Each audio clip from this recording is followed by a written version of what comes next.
আজকে মাঝে মাঝে কিছু শিশুকে দেখি সাংবাদিকদেরকে হুমকি দিতে, তোমরা তো 1.5 মাসের নেতা, আমরা 17 বছর লড়াই করে আমরা এই বাংলাদেশকে ফ্যাসিবাদের তত্ত্ব তাউসকে আমরা কাঁপিয়ে তুলেছিলাম। আপনারা জানেন শেখ হাসিনার 15.5 বছর প্রতিদিন ছিল এক বিভীষিকাময় দিন। এই 15.5 বছরে ভিন্ন মতের লোকেরা, বিশেষ করে রাজনৈতিক নেতারা কেউ শান্তিতে ঘুমাতে পারেননি। আমাদের মিডিয়ার জন্য ছিল একটা ভয়ঙ্কর সময়। আপনারা নিশ্চয় জানেন হাসিনার 15.5 বছরে বাংলাদেশে 67 জন সাংবাদিক জীবন দিয়েছেন। দুনিয়ার ইতিহাসে এত বেশি সাংবাদিককে ভিন্ন মত পোষণের কারণে হত্যার ঘটনা নজিরবিহীন।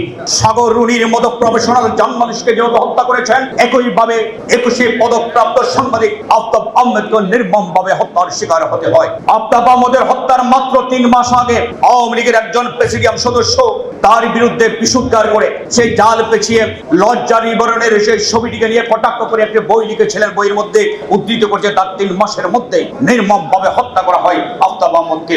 আমি এই হত্যার বিচারের দাবি করছি। আপনাদের নিশ্চয়ই খেয়াল আছে, শুধু হত্যা নয়, প্রতিনিয়ত সম্পাদকদেরকে, সব্যসাচী সম্পাদকদেরকে কোমরের রশি বেঁধে বেঁধে জেলে পোড়ানো হয়েছিল। মাহমুদুর রহমানকে তো বারবার হত্যার চেষ্টা করা হয়েছিল। শফিকুর রহমানের মতো বয়োবৃদ্ধ সম্পাদককে কিভাবে জেলে নিয়েছে আপনাদের নিশ্চয়ই জানা আছে। রুহুল আমিন গাজীকে কোমরের রশি বেঁধে জেলে নেওয়া হয়েছিল। আবুল হাসান সংগ্রামের সম্পাদক, সবচেয়ে বয়োবৃদ্ধ সম্পাদক, এই লোকটিকে পিটিয়ে ধাক্কাতে ধাক্কাতে ছাত্রলীগ যুবলীগের গুন্ডারা অফিস থেকে বের করে অফিসকে ভেঙে তছনছ করে তাকে পুলিশের হাতে তুলে দেওয়া হয়েছিল। কার কথা বলবো এভাবে যদি বলতে যাই, শত শত সাংবাদিক। প্রতি মাসে 25 থেকে 30টা নিউজ আপনারা পত্রিকার পাতায় দেখেছেন। সাংবাদিকদের হয় হত্যা হয়েছে, না হয় মামলা দিয়েছে, না হয় গ্রেপ্তার করা হয়েছে, অথবা নির্যাতিত হয়েছে। প্রতি মাসে 25 থেকে গড়ে 30টি ঘটনা ঘটেছে শেখ হাসিনার 15.5 বছর।